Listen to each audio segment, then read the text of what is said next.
ऐसे कैसे हो सकता है?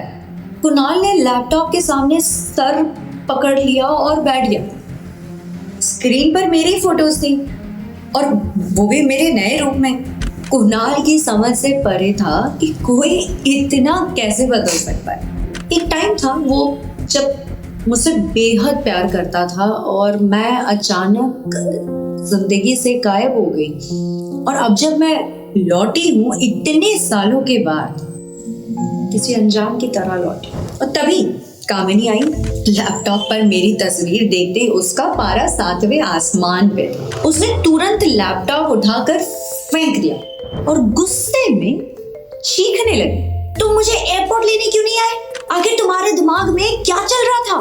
कुछ अर्जेंट काम आ गया था, कुणाल ने बेरुखी सा जवाब दिया। वो अनिका वापस लौट आई है। पापा मम्मी दोनों काफी परेशान हैं, पर मैंने उन्हें तसल्ली दिलाई है कि एक बार हमारी शादी हो जाए फिर सब सही हो जाएगा, है ना?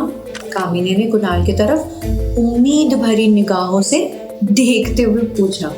उसे काफी डर भी लग रहा था कि मेरे आ जाने से कुणाल कहीं पलट ना जाए। कामिनी को अब अपने भविष्य को लेकर चिंता तो होने लगी थी। कुणाल उठ खड़ा हुआ, जैसे उसने कुछ सुना ही और बिना जवाब दिए चल दिया। उधर रोहित अपने होटल के कमरे में बेहद परेशान घूम रहा था, इधर से उधर, और वो बार बार सनी को फोन लगाया जा रहा था, पर फोन स्विच ऑफ आ रहा था। और पास ही आर्यन बैठा था।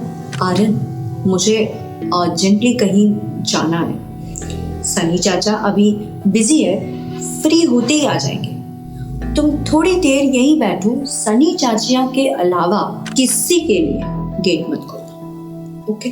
रोहित ने आर्यन को समझाते हुए बोला। आर्यन ने सर हिलाकर जवाब दिया। पापा, आपको डॉक्टर अमृता मिल गई?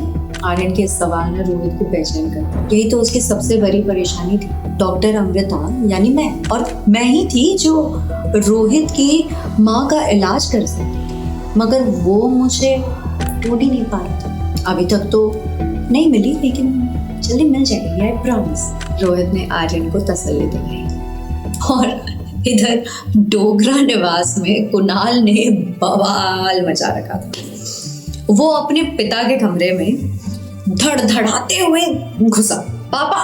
कुणाल अपनी फ्रस्ट्रेशन पर काबू पाने की कोशिश करते हुए बोला, अनिका जिंदा है और वापस आ चुकी है, आपको तो पता ही होगा। उसके पापा ने झटकते हुए बोला, हाँ सुना है मैंने, पर उससे क्या फर्क पड़ता है? तुम्हारी सगाई कामिनी से हो चुकी है, लेकिन मुझे अनिका पसंद है।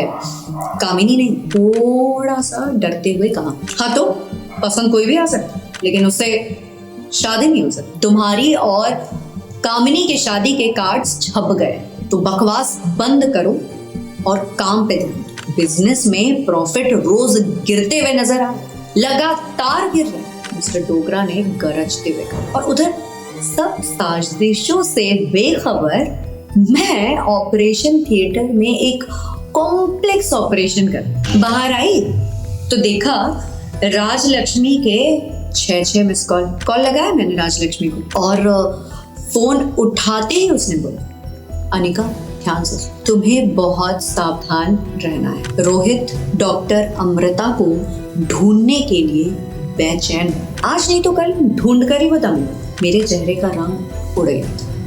मैं जानती थी रोहित ने अगर कुछ ठान लिया है तो वो पूरा करके ही मानता है। रोहित के पास पैसे की ताकत है, उसका पैसा तुम्हारी किस्मत से ज्यादा तेज चल रहा है। राजलक्ष्मी ने फोन काटने से पहले ये आखिरी वार्निंग दी मुझे बेहद घबराहट हो रही थी। मैं तैयार नहीं हूँ अभी दुनिया को बताने के लिए कि मैं ही डॉक्टर अमृता हूँ। मेरी माँ की फार्मा कंपनी अभी भी पापा और कामिनी के साये से मैं निकाल भी नहीं पाई हूँ, और मेरे खोए हुए बेटे के बारे में कुछ भी पता नहीं चला। मेरे कानों में राजलक्ष्मी की वार्निंग अभी भी गूंज रही थी। डोगरा परिवार और तुम्हारे पापा से ज्यादा खतरनाक रोहित का गुस्सा।